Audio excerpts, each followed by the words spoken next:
Hi. Hi. Hi there. This is Matt Singer. I'm the arts and culture editor at Willamette Week, and today on this Easter Sunday, I am talking with writer, actress, author, kind of all around Portland icon. I think I could say that.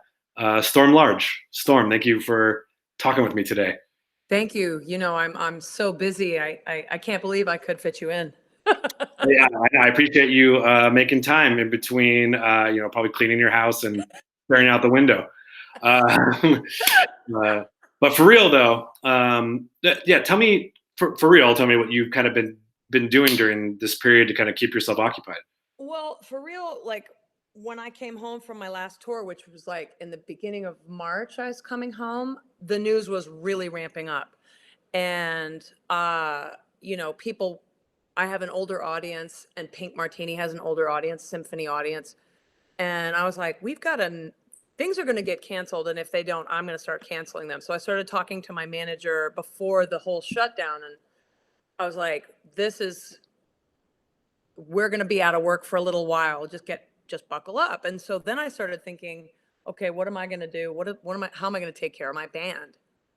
And then I was like, oh my God, how are we going to take care of everybody's fucking band? Mhm. And, because I knew things were just good. I didn't think it was going to be canceled this long, but I was like, okay, so I should start a thing. And then Jim Brunberg from Mississippi Studios called me. I had already called a meeting of my friends who I work with all the time, and I was like, we got to start a thing for performers, for gig economy workers in Oregon. And then Jim Brunberg called, and he alerted me to Ijeoma Oluo's GoFundMe for artists up in Seattle. And I was like, that's awesome, but I want to make it bigger and a wider scope. And then so many people in Portland have been doing stuff to help out. But anyway, to focus not on me has been great. That has helped a lot. So we are launching the website Gimme Shelter PDX, which is funding right now. We can't accept any applications yet because we've only just started to accept donations.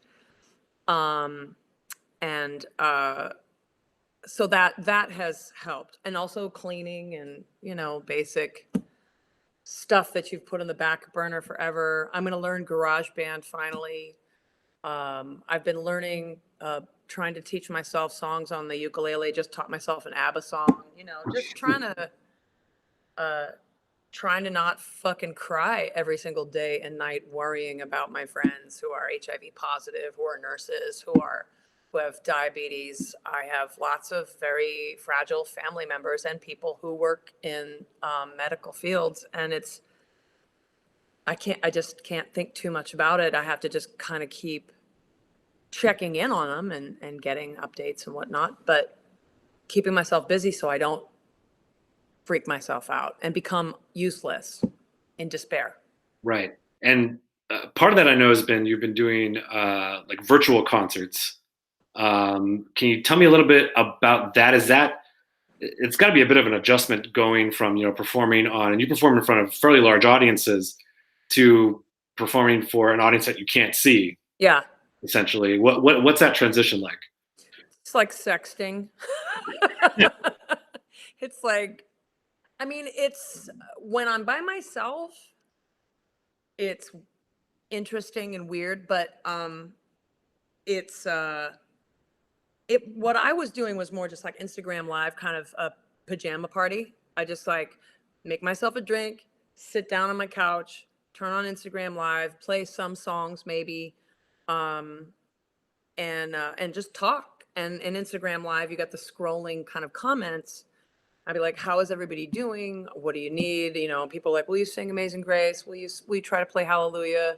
I'm going crazy by myself. And so in a way, because I'm not technically superstar famous, but I have a lot of very sensitive fans.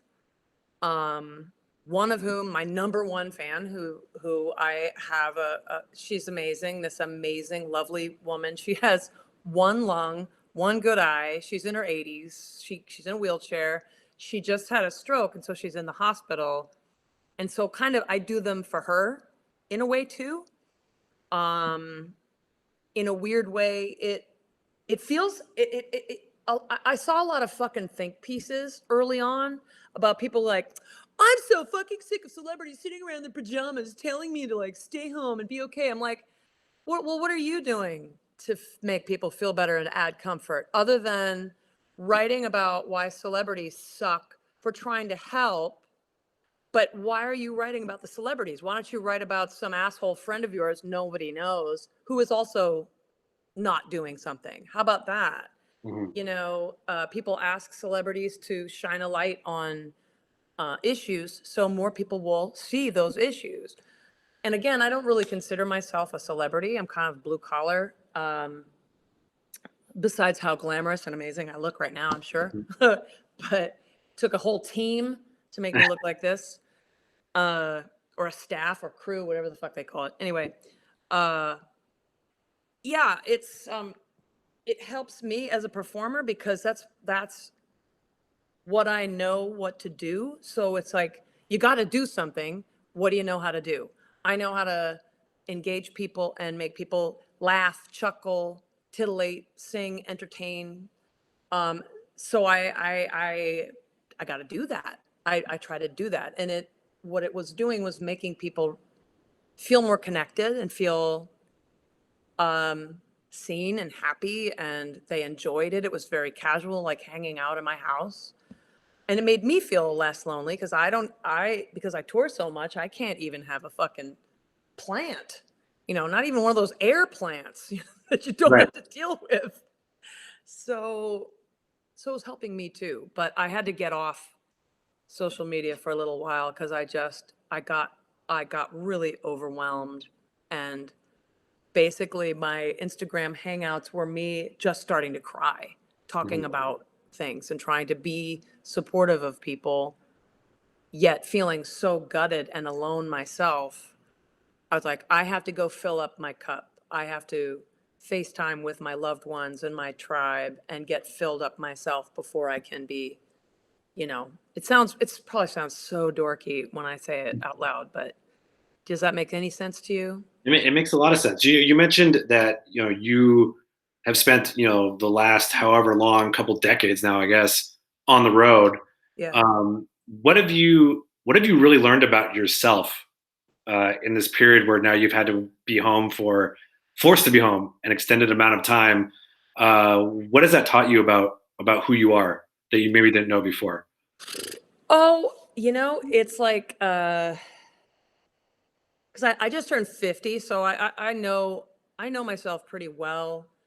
But I I realized this year that I became an artist out of loneliness.